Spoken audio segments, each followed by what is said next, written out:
स्वागत है आप सभी का एडवांस डिग्री में। आज हम आपको इन्वायरमेंटल के यूनिट पढ़ाने वाले हैं, जो कि आपके ऑप्शनल पेपर है, यानी कि ये एमसीक्यू हम आपको कराने वाले हैं।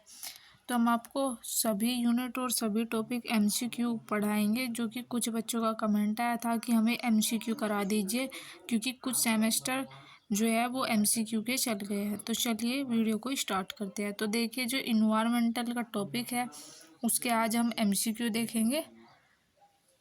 तो देखिए, इसमें जो पहला क्वेश्चन है वो है, निम्नलिखित में से कौन सी संकल्पना गलत है। तो देखिए, पहला जो यहाँ पर दिख रहा है वो है, पर्यावरण की कार्यप्रणाली प्रकृति नियमों से संचालित होती है। दूसरा जो है, पर्यावरण के तत्वों में पार्थिव एकता विद्यमान है, और पर्यावरण भौतिक संसाधनों का भंडारण है, लेकिन जैव संसाधनों का नहीं।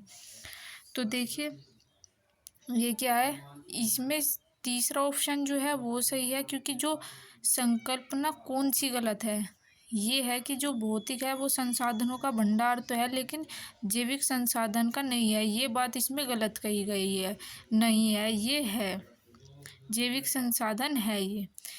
अगला जो क्वेश्चन है इसमें वो है दूसरा, आपको दिखाई दे रहा होगा, निम्नलिखित में से कौन सी व्यवस्था प्राकृतिक नियमों में संचालित नहीं होती। तो खाद्य श्रृंखला भी होती है, ऊर्जा का प्रवाह, जैव भू रासायनिक चक्र भी होती है, लेकिन मानव प्रेरित पारिस्थितिक तंत्र नहीं होती। तो अब देखते हैं क्वेश्चन नंबर 3, वो जो है, पर्यावरण अपार शक्ति का भंडारण है। कारण आर, पर्यावरण शक्तियों एवं प्रक्रियाओं के फलस्वरूप पर्यावरण तत्वों का निर्माण होती है। ए और आर दोनों सही है, तो क्या है, ये दोनों सही है जो आपका क्वेश्चन था। अगला क्वेश्चन देखते हैं, फोर्थ जो क्वेश्चन है वो है, पर्यावरण से के संबंध में निम्न में से कौन सा कथन असत्य है।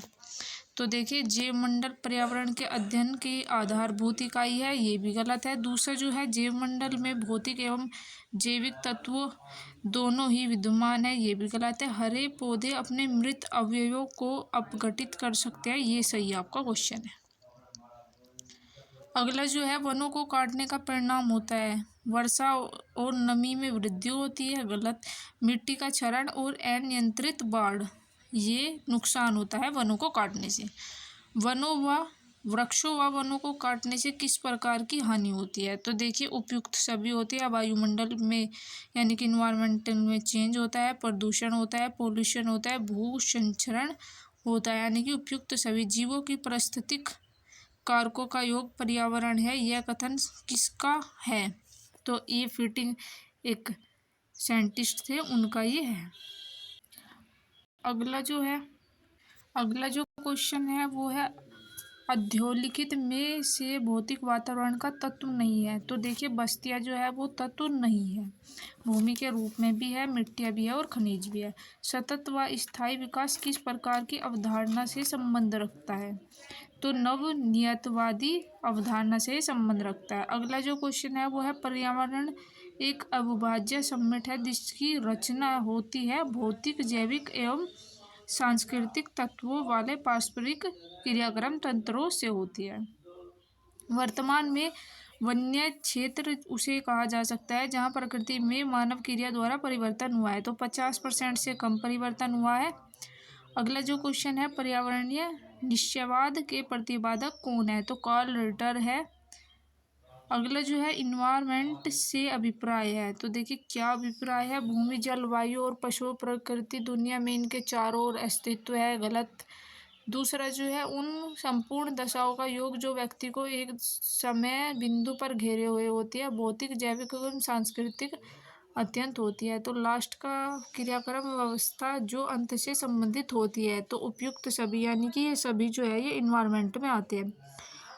अगला जो क्वेश्चन है वो है, संयुक्त संघ राष्ट्र संघ ने वर्ष 2002 में किसका अंतर्राष्ट्रीय वर्ष घोषित किया। तो सतत विकास का किया। अगला जो है, सतत विकास के लिए आवश्यकता है जैव विविधता का संरक्षण, प्रदूषण का निर्देशन एवं नियंत्रण, निर्धनता को घटाना, या उपरोक्त सभी। तो उपरोक्त सभी इसमें आते हैं। पारिस्थितिकीय तंत्र में एक टिकाऊ जैव समूह कहलाता है, संक्रमण इकोटोन कहलाता है। धारणीय विकास किसके उपयोग में संदर्भ में अंतर पीढ़ीगत संवेदनता का विषय है? तो प्राकृतिक संसाधन का है। भारत में धारणीय विकास के दृष्टिकोण से विद्युत उत्पाद का सबसे अच्छा स्रोत कौन सा है? तो जल विद्युत जो है वो सबसे अच्छा स्रोत है। तो देखिए आज हमने आपको इन्वायरमेंट चैप्टर के एमसीक्यू बताए। अगले बार हम आपको दूसरा फूड चेन जो है उसके सभी रिलेटेड सभी एमसीक्यू बताएंगे। तो आप हमारे चैनल से जुड़े रहिएगा। तो थैंक यू गाइस, मिलते हैं किसी नए टॉपिक के साथ में।